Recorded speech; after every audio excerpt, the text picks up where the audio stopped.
Assalamualaikum student, this is me Aiza Zaidi. Welcome back to my channel online learning. उम्मीद है आप सब लोग बिल्कुल ठीक होंगे। आज के इस वीडियो में मैं आप लोगों को फर्स्ट ईयर एफएससी की बायोलॉजी का फर्स्ट चैप्टर का फर्स्ट टॉपिक आप लोगों को लेक्चर दूंगी और स्टडी भी करवाऊंगी। तो चलते हैं अपने फर्स्ट टॉपिक की तरफ। नेम है इसका biology and some major fields of specialisation. किसी भी चीज़ को स्टडी करने से पहले, यानी कि आप किसी भी क्लास के बायो को स्टडी कर रहे हैं तो आपको छोटा सा इंट्रोडक्शन मिलता है बायोलॉजी का कि व्हाट इज़ बायोलॉजी। तो मैं भी आप लोगों को कुछ इंट्रोडक्शन देने लगी हूँ बायोलॉजी के बारे में कि व्हाट इज़ बायोलॉजी। तो biology basically the study of life is known as biology, the study of living organism is known as biology. लेकिन अगर हम इसके मॉडर्न डेफिनेशन की तरफ मैं मूव करती हूँ तो वो है relationship between non living organism and living organism. अगर मैं एग्जांपल ले लूँ नॉन लिविंग ऑर्गेनिज्म में वाटर की एंड लिविंग ऑर्गेनिज्म में मैं एग्जांपल ले लेती हूँ, अपनी ले लेते हैं और एनिमल्स की ले लेते हैं। तो अगर हम देखें तो कोई भी living organism without water survive नहीं कर सकता एंड कोई भी एनिमल विदाउट वाटर सर्वाइव नहीं कर सकता, बिल्कुल इम्पॉसिबल है। तो इसीलिए इस रिलेशन को हम बायोलॉजी में पढ़ते हैं, ठीक है। और इसीलिए हम बायोलॉजी में इम्पोर्टेंट मतलब कि लिविंग ऑर्गेनिज्म और नॉन लिविंग ऑर्गेनिज्म के बारे में पढ़ते हैं। तो ये इस टॉपिक का जो सा फर्स्ट पॉइंट है इंट्रोडक्शन बायोलॉजी वाला, वो मैंने आप लोगों को बता दिया है। नेक्स्ट आ जाता है लाइफ। लाइफ क्या है, व्हाट इज़ लाइफ। बेसिकली अगर देखा जाए तो लाइफ जो सी है वो तो बायोलॉजिस्ट और साइंटिस्ट भी आज तक इस के बारे में सर्च नहीं कर पाए कि व्हाट इज़ लाइफ। लेकिन हाँ, किसी भी ऑर्गेनिज्म को चेक करने के लिए कि ये इसमें लाइफ एग्जिस्ट करती है, उसके लिए कुछ उन्होंने एक लाइफ के कैरेक्टरिस्टिक्स दिए। अगर तो वो उस ऑर्गेनिज्म में पाए जाते हैं तो वो लिविंग ऑर्गेनिज्म में है, मतलब उसके अंदर लाइफ एग्जिस्ट करती है। तो उन कैरेक्टरिस्टिक्स से यहाँ पे आपकी बुक में मुझे लगता है 10 के इर्द गिर्द हैं, लेकिन मैं आप लोगों को कुछ 5 कैरेक्टरिस्टिक्स बताऊंगी। 4 पूछे जाते हैं, 5 पूछे जाते हैं, तो जो मैं आप लोगों को समझाऊंगी वो आप लोग इजीली याद कर पाएंगे। फर्स्ट पॉइंट है living organism are highly organised. Living organism बहुत ज़्यादा हाईली ऑर्गेनाइज्ड होते हैं, यानी कि हमारी बॉडी बहुत ज़्यादा हाईली ऑर्गेनाइज्ड होती है बिकॉज हमारी बॉडी में फंजाई, एल्गी, बैक्टीरियाज वगैरह पाए जाते हैं, वायरसेस वगैरह पाए जाते हैं, इसलिए हमारी बॉडी जो है हाईली ऑर्गेनाइज्ड होती है। देन अगर हम बात करें आर कंपोज्ड ऑफ वन और मोर सेल्स। अब अगर हम यहाँ पे बात करते हैं वन और मोर सेल्स की, तो वन हमारे पास है प्रोकैरियोटिक सेल्स एंड मोर हमारे पास है यूकैरियोटिक सेल्स। अब अगर हम देखें कि प्रोकैरियोटिक सेल्स में हम क्या स्टडी करते हैं, प्रोकैरियोटिक सेल्स में हम लोग बैक्टीरिया, वायरसेस, एल्गी, फंजाई के बारे में स्टडी करते हैं, और यूकैरियोटिक सेल्स में हम लोग एनिमल और प्लांट्स के बारे में स्टडी करते हैं। यहाँ पे लाइन ये ऐसे भी हो सकती है, are composed of prokaryotic and eukaryotic cells. ये भी इस तरीके से भी ये लाइन हो सकती है, ठीक है। इस तरीके से अगर आप अपने पेपर में लिख लेंगे तो वो लाइन गलत कंसीडर नहीं की जाएगी, बल्कि वो करेक्ट होगी। थर्ड जो सा हमारा कैरेक्टरिस्टिक्स है वो है can acquire and use energy. Living organism energy utilise भी करते हैं, प्रोड्यूस भी करते हैं। ये दोनों चीज़ें लिविंग ऑर्गेनिज्म में पाई जाती हैं कि वो एनर्जी को यूटिलाइज भी करते हैं और प्रोड्यूस भी करते हैं। कोई भी काम करने से पहले हमें, मतलब कि कोई भी काम हमने प्ले करना है, फॉर एग्ज़ाम्पल हमने अगर हम स्टडी कर रहे हैं उसके लिए हमारे पास एनर्जी होना ज़रूरी है। मीन्स कि कोई भी काम को प्ले करने से पहले हमें हमारे अंदर जो सी एनर्जी की नीड है हमें होनी चाहिए। अगर हमारे अंदर एनर्जी पाई जाती है तो ही हम वो काम कर सकते हैं। अगर हमारे अंदर एनर्जी नहीं पाई जाती तो हम वो वाला काम बिल्कुल भी नहीं कर पाएंगे, ये बिल्कुल इम्पॉसिबल होगा। विदाउट एनर्जी हम लोग यानी कि लिविंग ऑर्गेनिजम्स कोई काम नहीं कर पाते। फोर्थ कैरेक्टरिस्टिक्स है कैन ग्रो इन साइज। जो उनसे लिविंग ऑर्गेनिजम्स होते हैं वो ग्रो करते हैं साइज में। अगर आप देखें कि कोई भी लिविंग ऑर्गेनिज्म, हम अपनी बात कर लेते हैं, हम लोग with the passage of time grow करते जाते हैं। लेकिन अगर हम नॉन लिविंग में किसी चेयर की बात कर लें, चेयर की एग्जांपल मैं ले रही हूँ, ठीक है, तो वो with the passage of time उसकी शेप साइज एक ही होगा, क्योंकि वो ग्रो नहीं कर रही। और अगर वो ग्रो नहीं कर रही तो वो नॉन लिविंग ऑर्गेनिज्म है, क्योंकि उस ऑर्गेनिज्म के अंदर लाइफ एग्जिस्ट नहीं कर रही, और जिसके अंदर लाइफ एग्जिस्ट नहीं करती वो नॉन लिविंग ऑर्गेनिज्म होता है। फिफ्थ एंड लास्ट कैरेक्टरिस्टिक्स है respond to changes in their environment. अच्छा, अब respond to changes in their environment, इसका मतलब ये है कि किसी भी लिविंग ऑर्गेनिज्म का इन्वायरमेंट के साथ रिलेशनशिप होता है। अब वो रिलेशनशिप कैसे होता है, आप लोगों के माइंड में ये भी क्वेश्चन आ रहा होगा। वो इसलिए होता है कि अगर बाहर समर है तो आपकी बॉडी का टेम्परेचर उस लिहाज से मेंटेन रहेगा। अगर बाहर विंटर है, अगर इन्वायरमेंट की बात करें तो वो विंटर में है तो आपकी बॉडी उस लिहाज से आपके टेम्परेचर से मेंटेन रख पाएगी।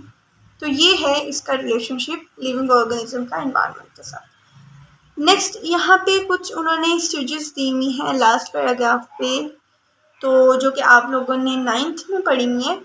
अगर आप लोगों को इसकी डेफिनेशन चाहिए, डेफिनेशन इसके चाहिए, तो मैं अलग से नोट्स इसके मैं आप लोगों को बता दूँगी, वो आप वहाँ से कर लीजिएगा।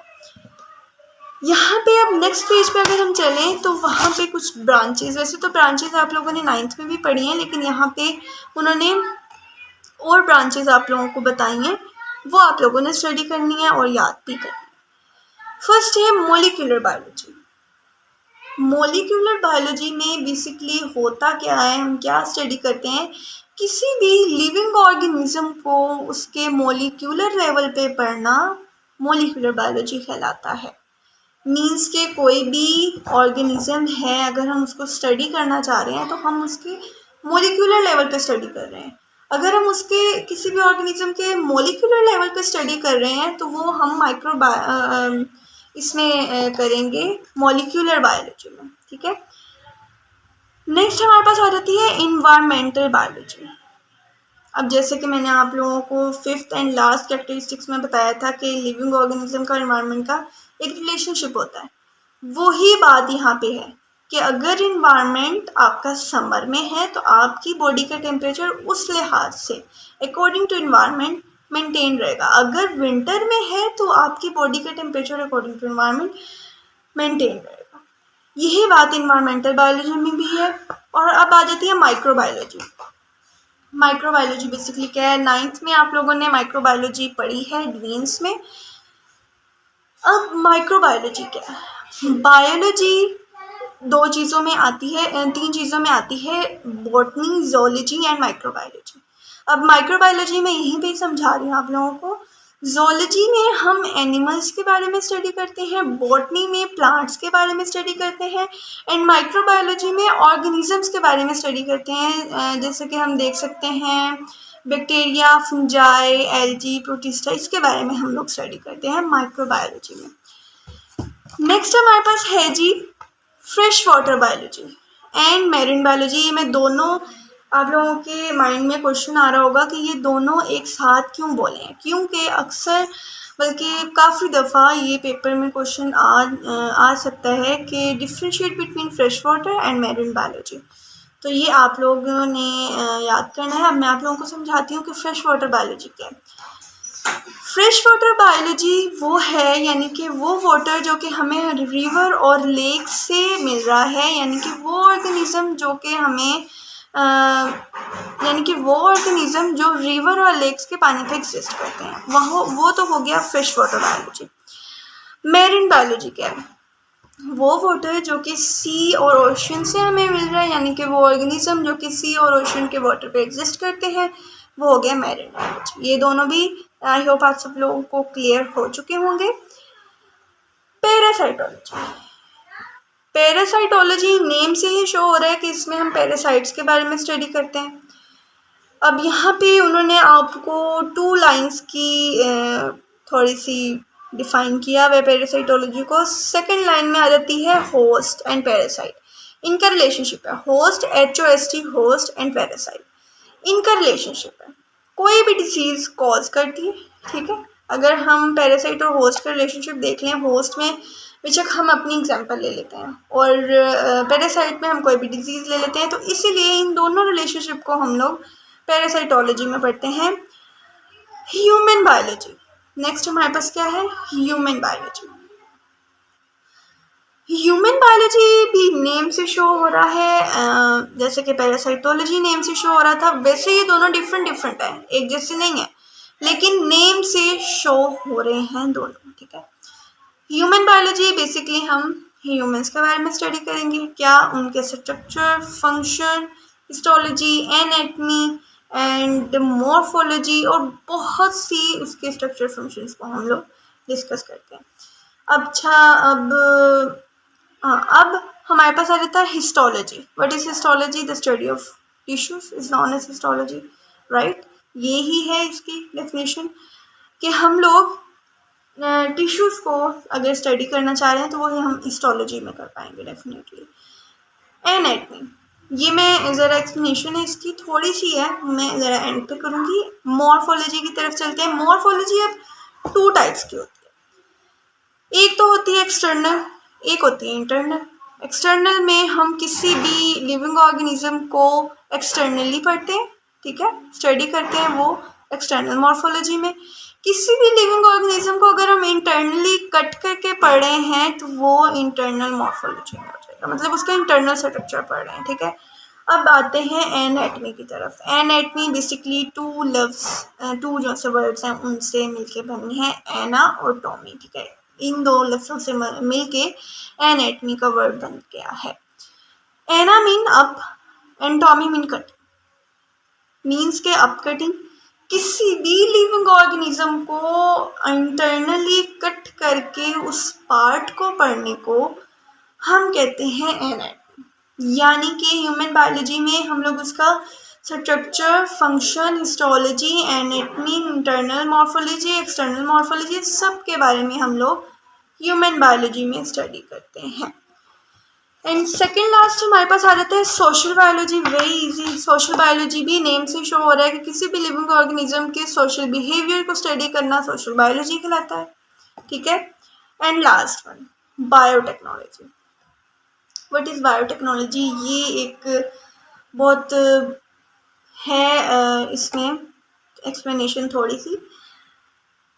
किसी टेक्निक को यूज़ करके कोई फूड बनाया जाए और उस फूड का बेनिफिट जो सा है ह्यूमंस को हो, लिविंग ऑर्गेनिजम्स को, लिविंग ऑर्गेनिजम्स में हम भी हो सकते हैं, एनिमल्स भी हो सकते हैं।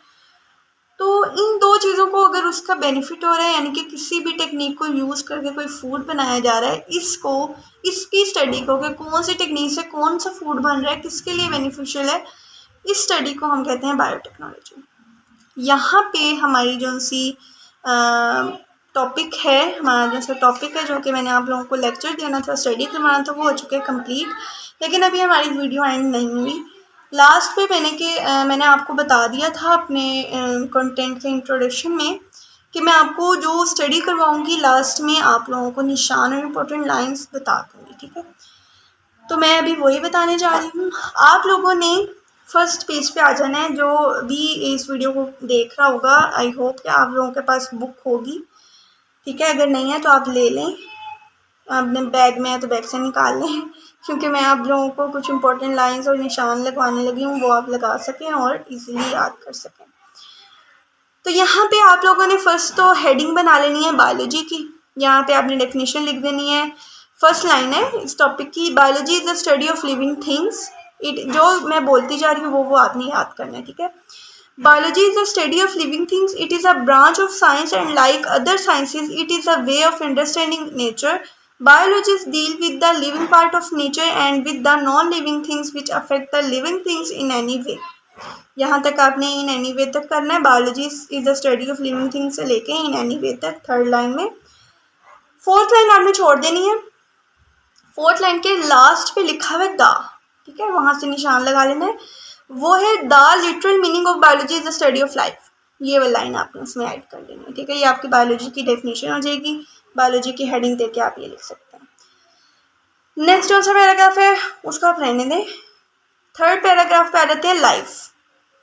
वहाँ पे आप हेडिंग देंगे कैरेक्टरिस्टिक्स ऑफ लाइफ, ठीक है। जो मैं बोलती जा रही हूँ वो आपने लिख देना है। फर्स्ट कैरेक्टरिस्टिक्स पॉइंट्स में लिखना है, ठीक है। फर्स्ट कैरेक्टरिस्टिक्स आपने लिख देना है, सेकंड लाइन पे लिखा हुआ है लास्ट पे, living organism are highly organised. ये फर्स्ट पॉइंट है। ये जो सा लिखा हुआ है ना कम्प्लेक्स एंटिटीज, इसको रहने दें, ठीक है। जस्ट आपने ये लिखना है living organism are highly organised, just, ठीक है। ये फर्स्ट पॉइंट है आपका।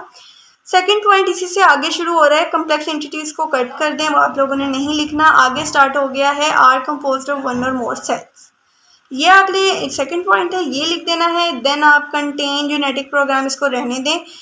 आप आ जाएं 1 2 3 फोर्थ लाइन में आ जाएं, वहाँ पे लिखा हुआ है फॉर देयर कैरेक्टरिस्टिक्स से आगे लिखा हुआ है, फॉर देयर कैरेक्टरिस्टिक नहीं करना, आगे लिखा हुआ है can acquire and use energy, वो आप लोगों ने कर लेना है। वो आप लोगों का थर्ड पॉइंट होगा, थर्ड कैरेक्टरिस्टिक होगा लाइफ का। देन आप लोगों ने फिफ्थ लाइन पे आ जाना, आगे सारा छोड़ दें, फिफ्थ लाइन पे आ जाना, उसी के नीचे लिखा हुआ है कैन ग्रो इन साइज, वो वाला आप लोगों का फोर्थ पॉइंट हो जाएगा।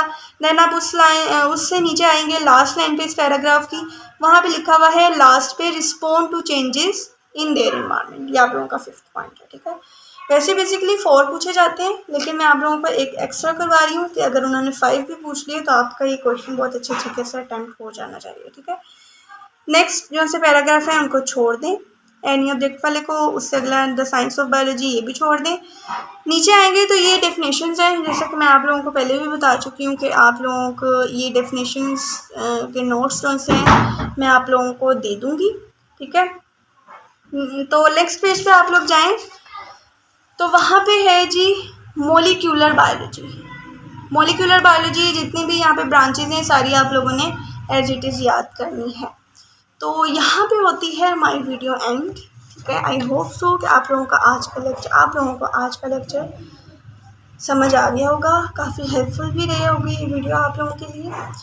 अगर आप लोगों को ये वीडियो अच्छी लगी है तो लाइक करें, शेयर करें and don't forget to subscribe my channel, और कमेंट करके बताएं अगर कोई आप लोगों को इस टॉपिक में से कोई चीज़ समझ नहीं आई तो आप कमेंट कर दें। मैं आप लोगों को उसकी जितनी एक्सप्लेनेशन मेरे पास होगी मैं उस टॉपिक के उस वर्ड या उस टॉपिक में इस टॉपिक में जितने भी जो आपको समझ नहीं आई वो आप लिख दीजिएगा, मैं उसके बारे में एक अलग वीडियो बना दूँगी। और नोट्स जो से मैं आप लोगों को उन वीडियोज़ के, क्योंकि 9th में आप लोग कर चुके हैं, लेकिन मैं आप लोगों को एक अलग से नोट्स प्रोवाइड कर दूँगी, तो आप लोग वहाँ से कर लीजिएगा। सो वीडियो को लाइक करें, शेयर करें, ताकि अगर ये वीडियो आप लोगों के लिए हेल्पफुल रही है तो आपके किसी फ्रेंड या कज़िन के लिए भी हेल्पफुल रहे। तो यहाँ पे होती है हमारी video and don't forget to subscribe my channel. Thank you so much, अल्लाह हाफिज़।